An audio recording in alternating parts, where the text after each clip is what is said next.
Morena, Morena, Morena. And what's that? Even more Morena.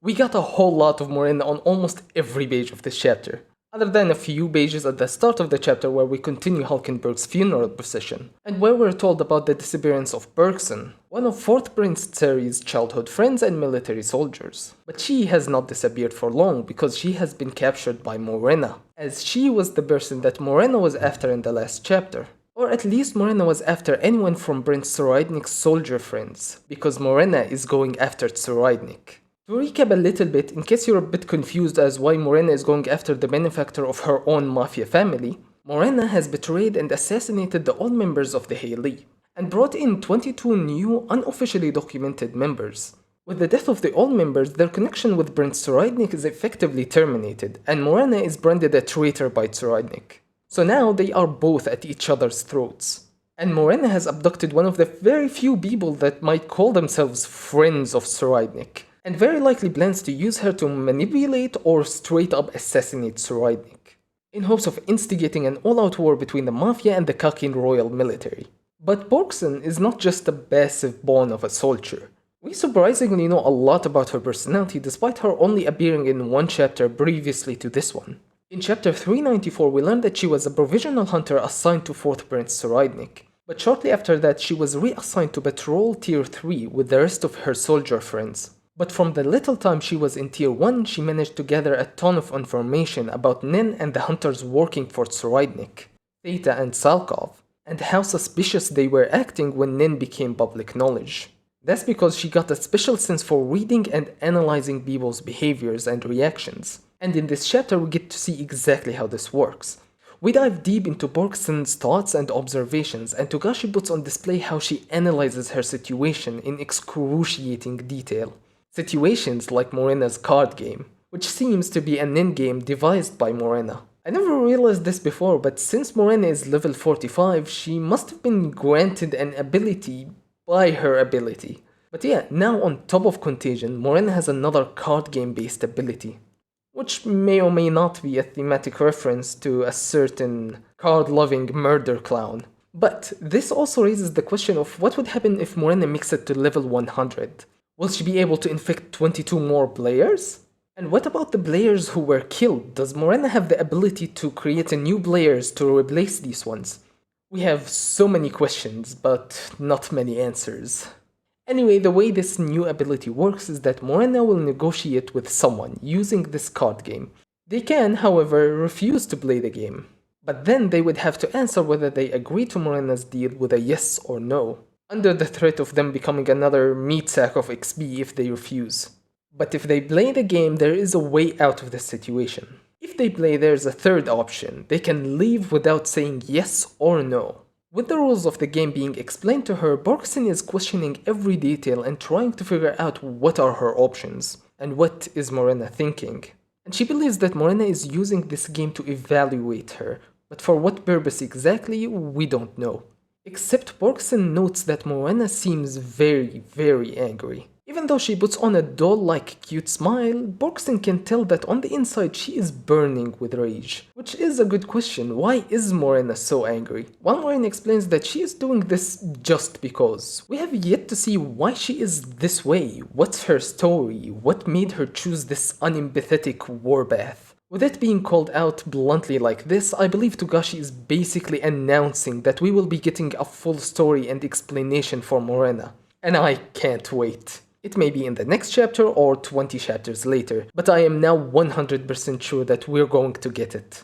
I was already planning to make a video about Morena before this chapter just dropped. I was literally preparing to talk about this. But maybe I'll wait and see what Togashi wants to tell us about her first. If you are interested, please subscribe so you won't miss it. But anyway, back to the card game. If Borksen plays the game, she has the opportunity to possibly escape and gain a lot of information on top of that. Information like the goal Morena is trying to achieve, how Morena's Nin ability works, or she could ask her any 3 yes or no questions of her choosing, with the ability to ask follow-up questions on the last one of these 3 questions. And this time Morena has to answer it in details, not just yes and no. We know that Morena is taking a huge risk here if she just lets this person escape and tell the military and the other mafia of what happened and all the information she gained. And with big risks come big rewards. So in return, if Morena wins this game, it might allow her to have full control over Borksen. Or most likely it will trigger some crazy specific effect that nobody will be able to predict. The way this game works is Morena is playing the parent role, and Borksen is the child. The parent proposes a deal to the child and they have to respond to that deal.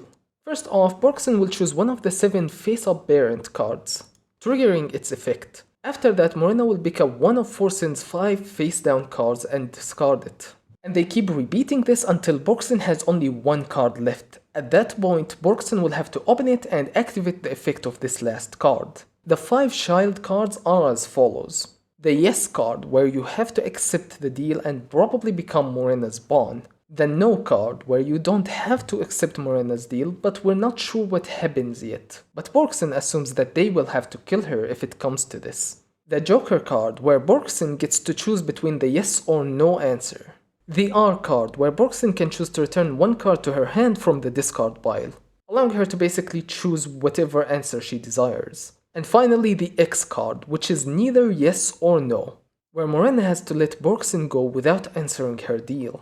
Borksen believes her win conditions are that she is left with either the R or the X cards. That's basically a surefire way to survive. But this does not account for the no card, where we don't know for certain what will happen. Borksen dismisses it as a certain death sentence and is not entertaining the idea of flipping the parent card. That forces Morena to explain what would happen if that is the last card in her hand. While Borksen is quite observant and intelligent, she may have made the wrong assumption here, where she believes that the X card is 100% in her favor, when in reality it could be a conditional 50-50 chance of falling for Morena's ability and doing her deal, and where the no card might be the real answer that allows her to escape unharmed. My main reason for believing this is the fan translation for chapter 405. In the official, this line translates as, "I'll try my best to make sure we get a yes." But in the fan translation it's, "We have to make sure they don't say no." And the no is emphasized with quotes here, possibly meaning that this is more literal to the Japanese meaning. Why else would you put it between quotes? But if I'm right, that means Morena considers no to be a terrible option. If Borksen says no and they kill her for XP, then that doesn't sound like such a bad option. And it's not something to be so worried about to verbalize like so, not when we have the option of letting the person go without restrictions and all the information that they desire. In comparison, killing them for XP doesn't sound nearly as bad. But all of this depends on the real meaning of that line, and sadly I don't speak Japanese. And speaking of wording technicalities, Borksen immediately notices a flaw in the game. A flaw that could give Morena an advantage, which is when answering a negative question. For example, "Didn't you go there yesterday?" Which is a negative question, one that you can answer in multiple ways. One of which is, "Yes, I did." Affirming that you did go, that your action is true. "Yes, I did." This way of answering ignores the negativity of the question. Even if you were asked, "Did you go there yesterday?" you would also answer, "Yes, I did," since the subject of your answer is the action in question. But there's also another way to answer this, which is, "No, I did go," denying the negativity of the question itself, declaring that the question isn't true and implying that the action is.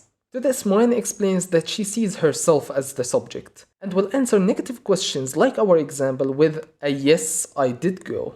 Togashi loves to go into very specific details about the most random of things. Stuff that most authors would just pass over for the sake of not getting too convoluted. And I love it. Borksen agrees to play the game, but under the condition that she gets to pick the child cards that get discarded. They will of course be shuffled by Morena's side, so she can't actually tell which card she is choosing.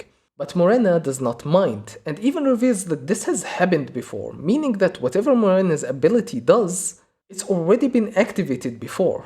And if it is manipulation, there might be a bunch of people already under her influence. Who knows, maybe a certain Justice Bureau official who is totally chill with taking out princes. and specifically offered to poison all the high-ranking princes, and volunteered to deal the final blow on losers. Or maybe a certain mafia underboss, who's been working with and supporting Morena from behind the scenes. But alas, no such people come to mind. For now, that's it for chapter 407. Let me know what you think will happen next. I wanna take a moment to thank you guys for 1,000 views on my last video. As someone who tried to make YouTube content countless times and got absolutely 0 views every single time, it feels really good to just finally have some success.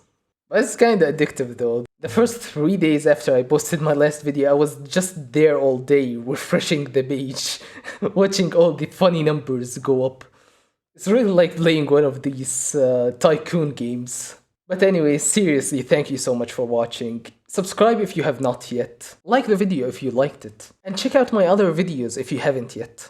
And have a nice day.